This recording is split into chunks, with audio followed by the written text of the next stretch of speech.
31절 말씀 시작. 그런즉 너희가 먹든지 마시든지 무엇을 하든지 다 하나님의 영광을 위하여 하라. 아멘.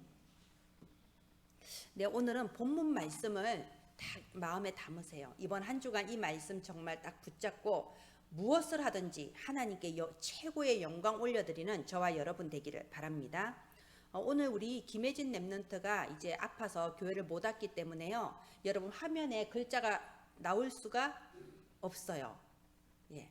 그래서 대신에 주보를 오늘 아침에 급하게 좀 자세하게 적었습니다. 주보를 참고하셔서 오늘 말씀을 받기를 바랍니다. 제가 어제 정말 역대 기록을 세웠어요. 제가 원래 전화 통화하는 걸 별로 안 좋아합니다. 그 누구하고도 우리 가족들은 알아요. 전화 통화를 해도 뭐 다 20초 30초예요. 할 말만 딱 하고 끊기 때문에. 그런데 이제 상대방에서 말을 하고 싶어서 전화를 했을 때는 이제 이거는 제가 오래오래 들어주거든요. 어제는 이제 미국에서 전화가 왔어요. 그래서 기록을 세웠어요. 2시간 14분인가 했더라고. 정말 너무 힘들었습니다. 육체적으로 이러고 있으니까요. 그리고 심지어 중간에 아프리카 사람하고 또 연결됐어요. 이게 전화통화로 3자 통화가 또 되더만요. 아프리카 사람이 또 통화가 됐어요. 중간에. 그래서 또 그 사람하고 통화하고. 제가 영어를 잘하고 아프리카어를 잘하는 게 아니고요. 저는 다 한국말로 합니다. 나라에서 상 줘야 돼요. 저는 모든 전 세계 사람에게 한국말을 전파하고 있습니다. 저와 대화하려면 다 한국말 배워야 돼요. 그래서 한국말로 하는데 이렇게 이제 오래 통화를 한 거예요. 자, 우리가 보통 이제 저 뒤에 237 나라 써져 있죠. 전 세계가 정확하게 237 나라는 아니에요. 나라가 몇 개냐 하는 것은 기준에 따라서 달라요. 은행 시스템이 있는 곳을 나라라 하면은 또 숫자가 또 달라지고 뭐 다 달라요. 나라를 정하는 거는. 근데 일반적으로 237 나라 이렇게 말을 하는데요. 여러분 237 나라 모든 사람들의 공통점, 흑인이든 백인이든 동양인이든 공통점은 뭐냐? 전부 다 행복하기를 원해요. 모든 인간은 행복하게 살고 싶어 합니다. 나는 불행하게 살고 싶다는 사람은 한 사람도 없어요. 그죠? 그리고 행복하려고 나름대로 공부도 하고 행복하게 살려고 얼마나 노력을 많이 합니까? 그런데 아무리 행복하게 살려고 노력을 하고 소원을 품어도 끊임없이 불행한 일이 자꾸 생기네요. 자꾸 문제가 생기죠. 실패가 자꾸 옵니다. 아무리 노력해도 이게 안 돼요. 왜 그럴까요? 모르는 사실이 있어요. 인간은 이 땅에 태어나는 그 순간부터 이미 행복할 수 없도록 태어났어요. 행복하려고 아무리 노력해도 행복할 수 없는 것을 가지고 태어났어요. 그게 뭐냐? 원죄라고 하는 겁니다. 창세기 3장에서부터 시작된 원죄. 그래서 로마서 3장 23절에 모든 사람이 죄를 범하였으며 하나님의 영광에 이르지 못하더라. 여기서 죄라는 거는요, 뭐 거짓말하고 도둑질하고 이런 죄가 아니에요. 하나님을 떠난 죄, 하나님을 모르는 죄, 그 원죄를 가지고 이 땅에 한 사람도 빠짐없이 다 그 원죄를 가지고 태어난 거예요. 동양인이든 백인이든 흑인이든 간에 이 땅에 사람으로 태어났을 때는 아담의 후손으로 원죄를 가지고 태어나 버렸어요. 자, 그래서 우리 이거를 뭐라고 합니까? 운명팔자라고 해요. 보통 우리 속담에도 있잖아요. 팔자 도망은 못 간다. 엄마 팔자 딸이 닮는다. 뭐 그러면서요. 이 절대 내가 노력해도 벗어날 수 없는 걸 운명팔자라고 합니다. 여기에 딱 잡혀 있는 거예요. 그럼 사람들은 또 이래요. 와, 지금 21세기에 이 과학 문명의 발달한 시대에 무슨 팔자 타령하냐. 나이 든 사람이나 팔자라고 하지. 아니요. 이렇게 과학이 발달하고 이렇게 문명이 발전했지만 아직도 이 지구상에 해결하지 못하는 끊임없는 재앙이 일어나고 있어요. 옛날부터 과학자들이 그랬습니다. 꿀벌이 사라지면 인류도 사라진다. 말하자면 꿀벌이 멸종하면요, 그게 이제 인간도 멸종할 때가 됐다. 이게 과학자들이 한 말이에요. 근데 지금 뉴스 나오는 거 봤나요? 놀랄 만큼 꿀벌이 사라지고 있습니다. 이게 전 세계적인 추세예요. 겨울을 지내서 이제부터 이제 봄 시작하려고 꿀벌통 뚜껑을 딱 열었는데 그 많던 꿀이 흔적도 없이 사라져버려서 그 많던 벌들이 사라지는 거예요. 자, 그런데 아무리 과학이 발달해도 이걸 해결을 못해요. 원인도 모르는 겁니다. 지금 제일 큰 이슈가 뭔가요? 러시아가 우크라이나를 침공했죠. 전쟁 못 막아요. 아무리 과학이 발달하고 문명이 발달해도 못 막아져요. 그리고 지금 이 전쟁 때문에 오히려 전쟁을 부추기고 이익 골라는 사람들도 많잖아요. 그죠? 그리고 보세요. 이번에 우리 코로나로 다 겪었잖아요. 그렇게 과학이 발달하고 못하는 거 없다고 그렇게 막 광고를 해도 이 전염병 한 번 도니까 전 세계가 올스톱 돼버리잖아요. 어떻게 할 수가 없는 겁니다. 그래서 종교에서는요 다 이렇게 말합니다. 선을 행해라. 모든 종교가 하는 공통점이 그거예요. 전 세계 모든 종교가 착하게 살아라고 하지 나쁘게 살아라는 종교 없습니다. 여러분 저 신천지 사이비에서도 착하게 살아라고 해요. 옛날에 남묘호랑개교 믿는 사람하고 가까이 지냈는데요. 남묘호랑개교에서 맨날 가르치는 게 형제들과 우애하고 부모한테 효도하고 나라에 충성하라고 가르쳐요. 나쁜 거 하나도 안 가르칩니다. 다 착하게 살아라고 해요. 그리고 덕을 쌓으라고 해요. 내가 이렇게 덕을 쌓는 만큼 내 후손이 복을 받는다고 희망을 심어주면서요 선을 행하고 덕을 쌓으라고 합니다. 그런데 아무리 선을 행하고 덕을 쌓고 종교에 가서 빌어도요 하면 할수록 뭔가가 공허해져요. 허무해져요.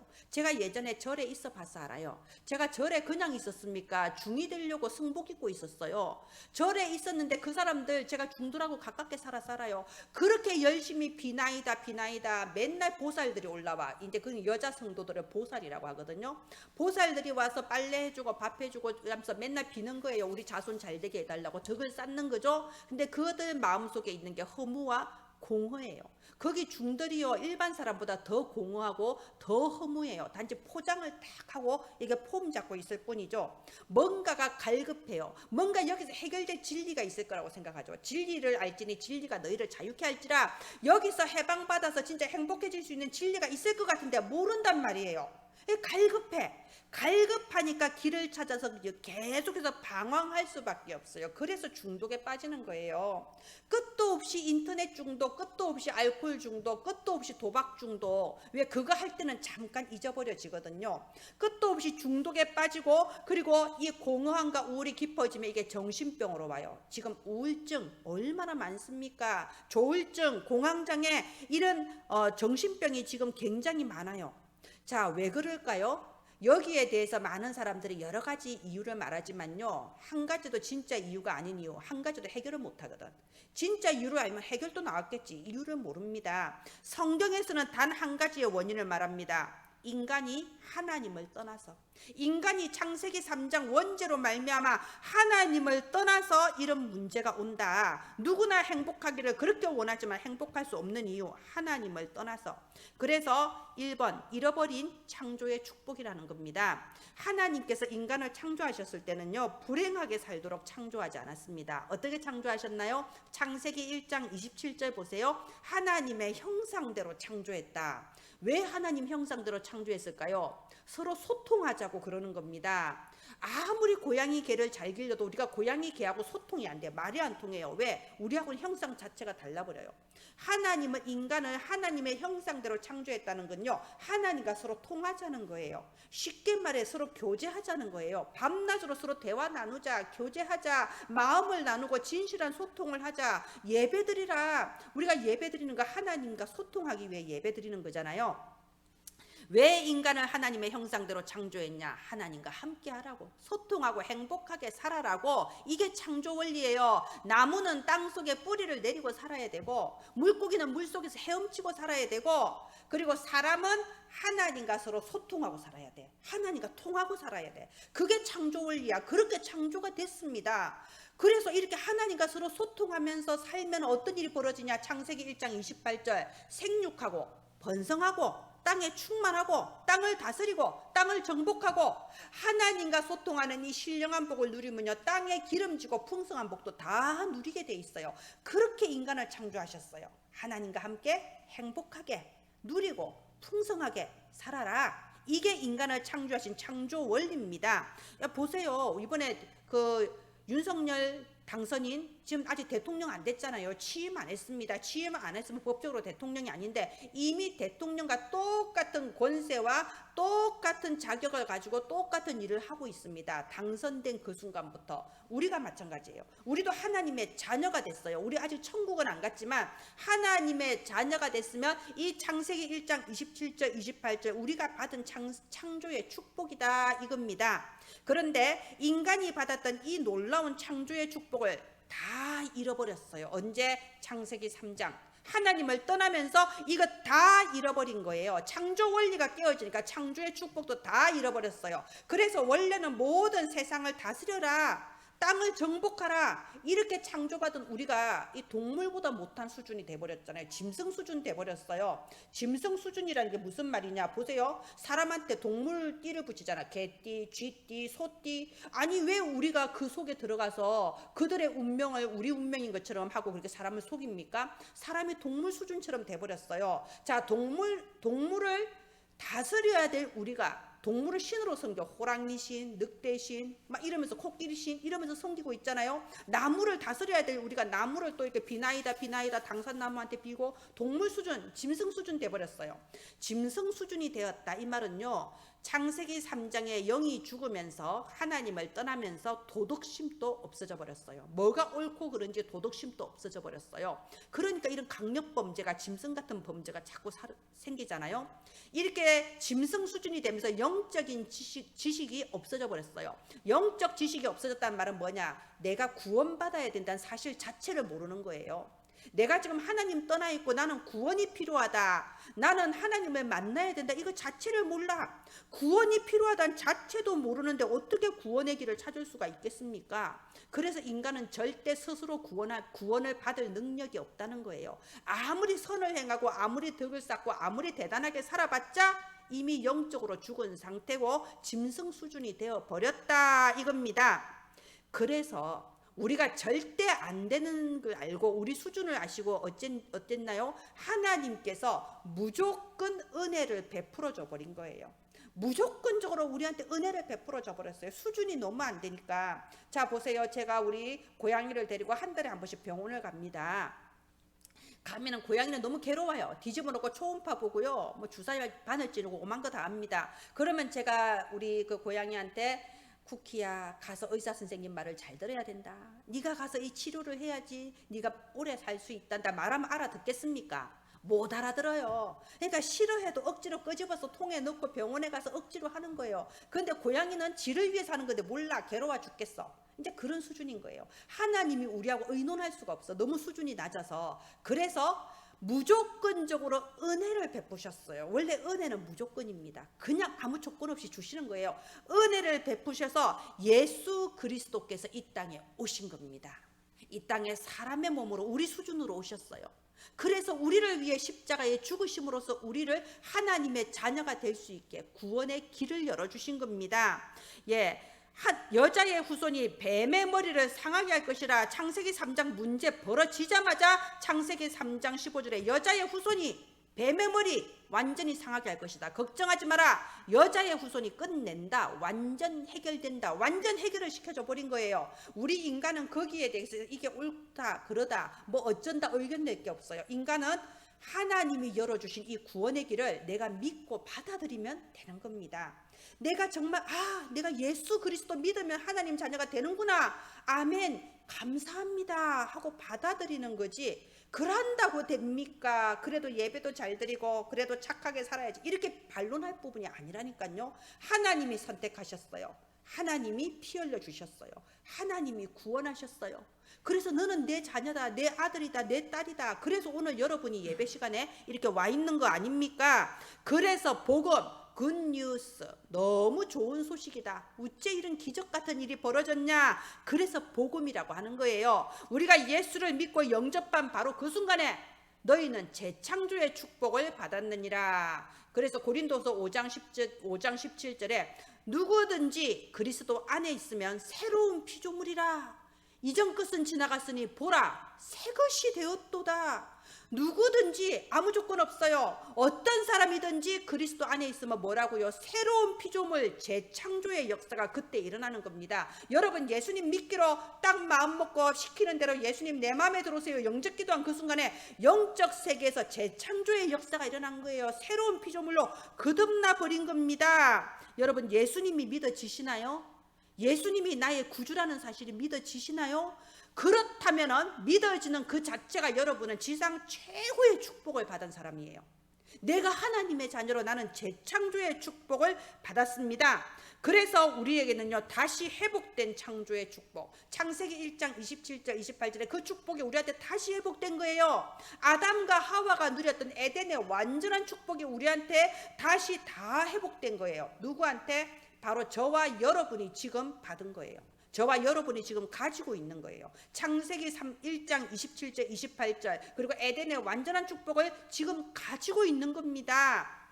그래서 지금 우리가 393 계속 얘기하고 있죠. 예, 성삼위 하나님, 여러분 나 한 사람의 구원을 위해 성삼위 하나님이 한꺼번에 연합 역사하셨어요. 성부 하나님께서 이 세상을 창조하시기 전에 이미 여러분의 영혼을 선택하시고 구원하기로 결정하셨어요. 우리하고 의논 안 했습니다. 딱 선택하고 결정하셨어요.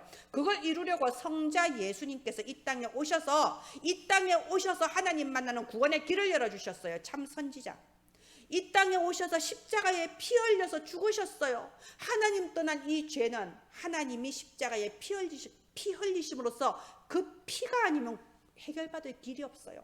그래서 그 십자가의 피로서 우리의 죄를 사해 주신 참 제사장, 그리고 이분은 죽었다 3일 만에 부활하셨어요. 죽음과 지옥의 권세를 잡고 있는 사탄의 머리를 박살내신 참 왕, 그래서 참 선지자, 참 제사장, 참 왕이 되셔서 우리에게 구원의 길을 열어주신 예수 그리스도, 성자 예수 그리스도, 그리고 우리가 이 예수 그리스도를 믿고 영접한 순간에 성령 하나님께서 우리 영 가운데 임하시는 겁니다. 생명의 영 성령께서 우리 안에 들어오세요. 그래서 우리의 구원을 인쳐버리셨습니다. 이렇게 성부 하나님, 성자 예수님, 성령 하나님께서 연합사역 하신 거예요. 뭐 하려고요? 우리 한 사람 구원하려고, 우리를 구원하려고 영세전에 작정하셔서 우리에게 생명을 주셨습니다. 우리는 하나님의 자녀가 됐어요. 그런데 요한복음 10장 10절에 그렇게 돼 있죠. 내가 온 것은 양으로 생명을 얻게 하고 더 풍성하게 얻게 하려 함이라. 자, 이제 구원받았으니까 천국 간다, 자 끝, 알아서 살아, 이거 아니에요. 우리가 천국 가는 건 너무 당연하고 이 땅에 사는 날 동안에도 더 풍성하게 누려라. 은혜 위에 은혜를, 은총 위에 은총을 우리한테 부어주시는 분이 하나님이십니다. 그래서 우리한테 세계복음 알 수 있을 만큼 영력, 지력, 체력, 경제력, 인력, 오력을 부어주시는 거예요. 우리 주보의 기도 제목에 나와 있는 오력기도, 그래서 있는 겁니다. 자, 그리고 하나님께서는 우리에게 영원한 생명의 축복을 회복시켜 주셨어요. 처음에 주신 그 하나님의 형상이 다시 살아나게 하셨어요. 이제는 우리는 예배 드릴 수 있고 이제는 기도할 수 있는 사람으로 영원한 생명의 축복을 받았습니다. 에덴의 완전한 축복을 누릴 자격을 우리한테 회복시켜 주셨어요. 그래서 기도하잖아요. 땅에 하늘의 신령한 복, 땅에 기름진 복으로 충만하라. 예수 믿는 사람은 경제의 축복 받게 되어 있습니다. 예수 믿는 사람은 하나님이 반드시 부어주시게 되어 있습니다. 예수 믿는 사람에게는 치유의 역사가 일어납니다. 예수 믿는 사람은 하나님께서 특별한 은혜, 다른 사람은 받지 못했던 전무후무한 응답을 주시게 되어 있습니다. 자, 저와 여러분은 어떤 사람입니까? 그리스도 안에서 그리스도를 믿음으로 말미암아 창조의 축복이 회복됐어요. 재창조의 축복을 받은 하나님의 자녀입니다. 여기에 대해서 확신을 가지기 바랍니다. 내가 왜 못 누리냐? 믿음이 없으니까 못 누리는 거예요. 하나님 주신 이 모든 것을 누리는 통로가 나의 믿음이에요. 확신을 가지세요. 확신을 가지면 여러분 누릴 수 있고 응답을 확인할 수 있고 승리할 수 있습니다. 나는 그리스도 안에서 새롭게 거듭난 재창조의 축복을 받은 하나님의 자녀다. 아멘. 자, 그래서 2번이 뭔가요? 예, 우리 대지 제목이 있죠. 가장 행복하고 가치 있는 삶은 하나님의 영광을 위하여 사는 삶입니다. 우리가 이렇게 큰 은혜를 받았는데 그럼 이런 우리가 사는 삶의 이유가 대체 뭔가요? 우리 열심히 노력해서 돈 벌러 다니잖아요. 애들한테 열심히 공부하라 그러잖아요. 성실하게 공부하고 열심히 해서 좋은 대학 가고 성공해라 그러잖아요. 왜 그래야 되는데요? 삶의 이유를 먼저 알아야 돼요. 여러분, 의사는 두 부류라고 그러더라고요. 아주 엘리트적인 삶을 사는 사람이 있고 완전히 일상생활에서 망가져 있는 사람이 있고 두 부류래요. 그래서 진짜 집에 퇴근하고 집에 가서도 딱 엘리트답게 이렇게 딱 사는 사람이 있고 퇴근하자마자 저기 경마 도박 막 도박장으로 달려가고 룸살롱 가고 막 그렇게 가는 사람이 있고 두 부류래요. 근데 저는 진짜 이해가 돼요. 여러분 사실 의사가 제일 불쌍한 거 아닌가요? 제가 보면요, 애들 의사 되는 사람들은 진짜 똑똑한 사람들이 되잖아요. 초등부 때부터 공부를 잘했어.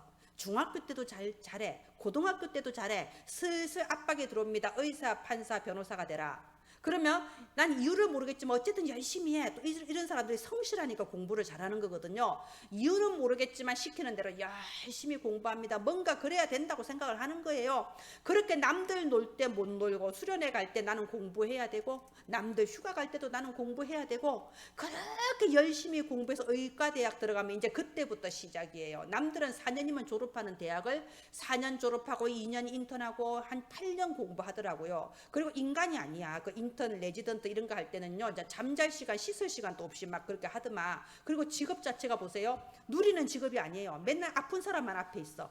맨날 내 앞에 아픈 사람 인상 찌그리고 있고요. 맨날 피 봐야 돼요. 그러면서 하루도 결근하면 안 돼. 아침 9시부터 저녁 6시까지 쉴 수가 없습니다. 저는 의사들 진짜 사실 별로 공부 안 하고 노력 안 해서 그렇게 사는 거 이해를 하는데 죽도록 어렸을 때부터 노력해서 저렇게 사는 게 전 너무 불쌍하다. 그래서 저 옛날부터 그런 말 들었어요. 의사는 부모, 형제, 자식 좋은 일 시켜주는 직업이다. 말하자면 가족들이 좋은 거야. 돈을 많이 벌어주니까. 자, 그런데 보세요. 그렇게 열심히 노력해서 무조건 해야 된다 생각해서 이제 딱 의사가 됐어요. 내 개원했어. 병원 차렸어. 뭔가 큰 인생에 뭔가를 이루었어요. 근데 그 뒤에 허망한 거예요. 내가 무엇을 위해서 아침부터 밤까지 이렇게 아픈 사람들만 쳐다보면서 하루에 환자를 보는데 내가 무엇을 위해서 지금 이렇게 평생 나는 이렇게 살았지? 이렇게 돼버리는 거예요. 실제 그 어렸을 때부터 공부 잘해서 의과 들어간 애들이 한 번에 확 이렇게 의사가 되면 다행인데 의사 못 되고 무너져 버린 경우도 꽤 많아요. 이제 열심히 달려오다가 어느 날 확 그냥 나사가 풀려버리는 거죠. 자, 그래서요, 우리가 왜 성공해야 되냐? 무엇 때문에 살아야 되냐? 이것부터 알아야 돼요. 이 이유와 목적부터 아는 게 제일 중요합니다. 안 그러면 무슨 의미가 있겠습니까? 자, 우리 기독교 교리서 중에 대표적인 게 대소요리 문답이죠. 대소요리 문답의 제1문 첫 번째 질문이 뭐냐? 이겁니다. 인간의 제일 되는 목적이 무엇인가? 맞아요. 이것부터 알아야 돼요. 사람이 이 땅에 태어나서 제일 되는 목적이 뭐냐? 우리 이것부터 답을 내야죠. 답이 나와 있습니다. 답. 하나님을 영화롭게 하고 하나님을 영원히 즐거워하는 것이다. 우리가 인생이 이 땅에 태어나서 사는 삶의 이유는 이거예요. 하나님께 영광 올려드리고 하나님으로 말미암아 즐거워하고 기뻐하는 거, 그게 인생의 삶의 목적입니다. 저는요, 이렇게 내가 구원받은 하나님의 자녀다, 복음 확실하면서도 이상하게 우울한 사람들, 인상 쓰고 있는 사람들, 저는 사실 좀 이렇게 뭔가를 좀 잘못 생각하고 있다, 이런 생각이 들어요. 우리가 전에는 우울할 수밖에 없어요. 전에는 슬퍼할 수밖에 없어요. 왜? 전에는 살아야 될 이유를 몰랐잖아요. 내가 왜 태어났는지도 모르겠고, 내가 왜 이렇게 살아야 되는지도 모르겠고, 내가 죽으면 어디 가야 되는지도 모르겠고, 내가 무엇을 위해 살아야 되는지도 모르겠고, 모르니까는 우울할 수밖에 없고 방황할 수밖에 없는 겁니다. 내 인생의 참 주인이 누군지 모르니까 방황할 수밖에 없는 거예요. 세상 사람들은 속여요. 네 인생의 주인은 니다.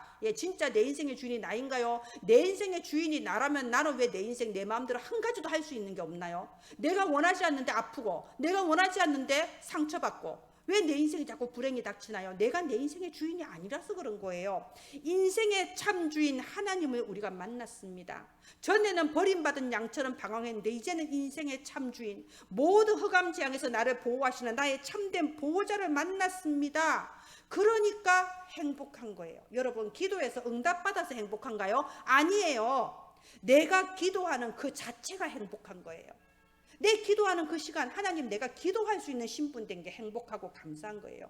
예배를 잘 드리면 하나님이 우리 가족에 복을 주실 것 같은가요? 아니요.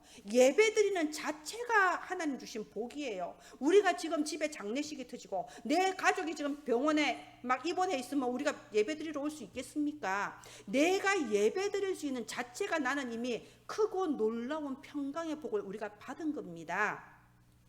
예배 자체가 복이고 기도할 수 있는 자체가 복이고 찬양하는 자체가 복인 것을 아시기 바랍니다. 우리가 찬양의 복을 모르니까 마스크 쓰게 하셨잖아요. 마스크 2년 동안 쓰면서 마음 놓고 찬양도 못 부르게 하셨잖아요. 그래서 저는 찬양할 때마다 행복해요. 하나님, 제가 북한에 태어나지 않고 중국에 태어나지 않고 그래서 내가 이렇게 마음껏 찬양할 수 있는 게 너무 감사합니다. 예, 찬양하는 자체가 행복한 겁니다. 하나님께서는요, 우리를 창조하실 때 완전히 목적과 이유를 가지고 창조하셨어요. 분명한 목적과 이유를 가지고 창조하셨습니다. 그래서 이사야서 43장 7절에 말씀하셨어요. 이 백성은 내가 지었나니 내가 내 영광을 위하여 창조한 자다라고 돼 있어요. 모든 인간이 아닙니다. 분명히 하나님이 영세전에 미리 택하신 자가 있고요, 버림받은 자가 있어요. 근데 하나님은 우리를 선택하시고 우리를 특별하게 창조하셨어요. 뭘 위해서? 내 영광을 위하여. 저와 여러분은 하나님의 영광을 위하여 영세전에 선택받고 창조된 사람입니다. 그래서 이사야서 43장 21절에 나를 찬송하게 하려 함이니라. 하나님 우리를 창조하신 이유는요, 하나님의 영광을 위하여 하나님을 찬양하라고 우리를 창조하신 겁니다. 자, 우리가 뭐 창조된 목적대로 살아야 그게 행복한 거죠. 뭐 물건 하나를 만들어도 이 물건을 무엇에 쓸 것인가 만든 사람이 제일 잘 알잖아요. 그래서 핸드폰 어떻게 다룰지 모르면 핸드폰 회사에다 물어봐야 되잖아요. 그죠? 그것처럼 하나님이 우리를 창조하셨으면 무엇 하려고 창조하셨냐, 그거를 알고 그 이유와 목적에 맞게 살아야지 그게 가장 행복한 삶이고 좋은 열매를 맺게 되는 겁니다. 아무리 돈 벌어보세요. 돈 벌면 행복합니까? 예쁜 여자, 좋은 잘생긴 남자 만나서 결혼하면 행복합니까? 아니요. 나중에 다 문제 생겨요. 어저께 제가 광주에대 지교에 이제 20살, 21살 된 애들하고 예배드리면서, 얘들아, 남자친구 생기면 좋겠지만 남자친구 생기면 그때부터 인생의 갈등이 시작된다. 그때부터 고통이 시작된다. 그러니까 다 웃더라고요. 자, 내가 원하는 거 이것만 있으면 행복해지겠지. 아니요. 그때부터 또 다른 고통이 시작이 돼요. 진짜 행복한 인생은 하나님이 나를 창조하신 목적과 이유에 맞게 사는 겁니다. 그리고 그것이 가치 있는 인생입니다. 그래서 오늘 바울이 말한 거예요. 먹든지 마시든지 무엇을 하든지 하나님의 영광을 위하여 하라. 여러분, 어차피 죽으면 영광도 못 돌려요. 우리의 영혼이 내 몸속에 있을 때만 영광 돌릴 수 있어요. 예배를 통해서, 찬양을 통해서, 우리의 헌신을 통해서. 자, 그러면 우리가 어떻게 영광 돌립니까? 여러분 답을 알잖아요. 예배가 영광 돌리는 거죠. 하나님 우리를 창조하신 목적이 예배인데, 그래서 하나님 형상대로 창조하셨는데, 근데 예배에 대해서 한번 생각해 봅시다. 우리가 너무 주일 성수 여기에 너무 딱 매일 필요는 사실 없다고 봐요. 왜냐하면 보세요. 예를 들어서 내가 소방관이다, 내 직업이. 그러면 소방관이 이 불 났는데 나는 오늘 주일이라서 예배드리러 가야 된다고 불 끄러 안 가면 어떻게 되겠습니까? 그렇잖아요. 어쩔 수 없는 경우도 있는 거예요. 그런다고 해서 내가 놀러 가야 돼요, 뭐 안 해도 되는 거, 굳이 결혼식에 참석해야 돼요, 어디 해야 돼요 하면서 예배 안 드리면 그건 진짜 큰 문제인데, 반드시 주일에 예배만 드려야 된다라고만 그렇게 막 고정관념 가지고 할 필요는 사실 없습니다. 그러면 진짜 하나님 원하시는 예배가 뭐냐? 로마서 12장 1절 말씀이에요. 여러분, 로마서 12장 1절 말씀 한번 보세요. 굉장히 중요한 말씀입니다. 그러므로 형제들아 하면서 말합니다. 너희 몸을 하나님이 기뻐하시는 거룩한 산 제물로 드려라. 이는 너희가 드릴 영적 예배니라. 여러분, 우리가 지금 오늘 예배 드리러 이 시간에 와 있습니다. 그런데 몸만 와서 앉아 있다가 언제 끝나냐, 이 생각 저 생각, 과거 생각, 미래 생각, 온 지구를 한 바퀴 다 돌고 이제 끝나는구나 하고 가면 그게 예배입니까? 그건 예배가 아니에요. 그래서 오늘 영적 예배를 말하고 있는 겁니다. 너희가 드릴 영적 예배, 참된 예배가 뭐냐? 바로 그 위에 너희 몸을 드리라고 돼 있어요. 이 말은 뭔 말이냐? 여기서 몸이란 것은 이 육신의 의미가 아니고요, 너희의 삶을 말하는 거예요. 우리의 24시간 너희의 삶, 너희의 생활을 하나님께 거룩한 산 제물로 드려라. 그게 진짜 너희가 드릴 영적 예배다 이겁니다. 그래서 우리는요, 재창조의 축복을 받은 우리는 삶을 재창조해야 돼요. 우리가 재창조된 삶을 살 때 하나님이 영광을 받으시는 겁니다. 먼저 우리가 생각이 재창조돼야 돼요. 아까 제가 뭐 때문에 그 탐 램프로 의사의 그 영상을 보여줬냐면요, 여러분 아프면 병원 가지 말고 기도하세요, 이 말하는 게 아니에요. 아프면 병원 가야 되고 아프면 치료받아야 됩니다. 문제는 믿음이에요. 이 의사는요, 자기가 의사임에도 불구하고 의사이기 때문에 더 아는 거야. 내가 이렇게 이 병이 걸렸는데 이런 화학 치료를 하면 어느 정도의 효과가 있다는 걸 더 잘하는 거예요. 그러니까 아는 거죠. 치료 받아봤자 안 낫는다. 아는 거죠. 어느 정도 효과 있다고 아는 거죠. 그래서 뭐 했죠? 믿음의 생각을 하게 된 거예요. 생각이 달라진 겁니다. 하나님이 응답해 주셔야 된다. 먼저 기도해야 된다. 그래서 그 성도들 다 모여서 목사님하고 다 함께 모여서 밤낮 그렇게 주말기도 밤기도 하면서 집중기도 했댔잖아요. 그럴 때 자기 마음에 확신이 든 게 이제 내가 치료받아야 되겠다. 그래서 화학 치료 받았을 때 아까 그러죠. 단 이틀 만에 놀라운 결과가 벌어진 거예요. 자기가 증거를 남기려고 사진까지 찍었잖아요. 몸이 이상했을 때 증거 남기려고 낫을 거란 확신이 있었던 거죠.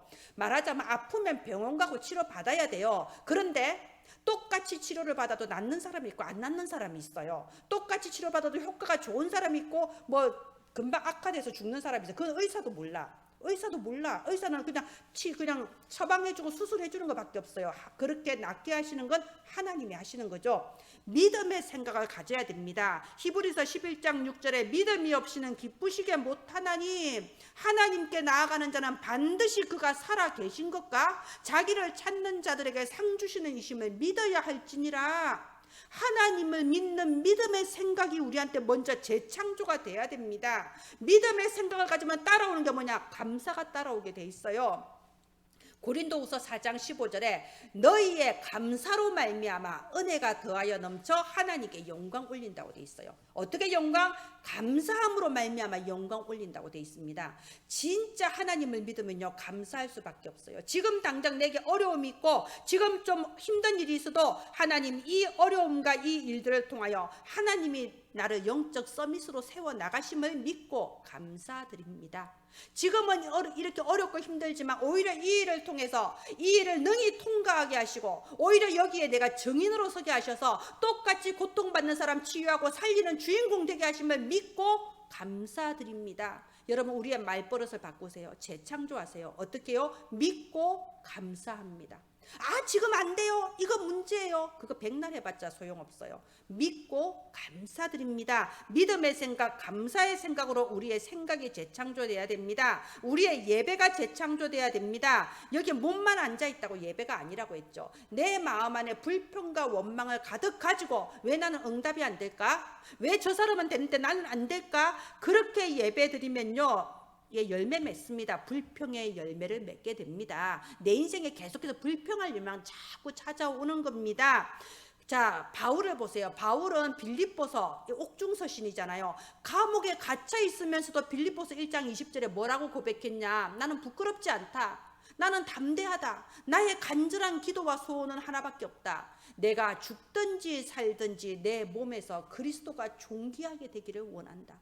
비록 내가 감옥에, 옛날에 감옥은 인간이 들어갈 때가 아니잖아요. 죄수복 이런 거 없어요. 그냥 벗겨놓고 밥도 안 줘요. 내가 이렇게 감옥에 부끄럽게 들어와 있지만 나는 부끄럽지 않다. 나는 담대하다. 왜? 내가 죽어도 좋고 살아도 좋다.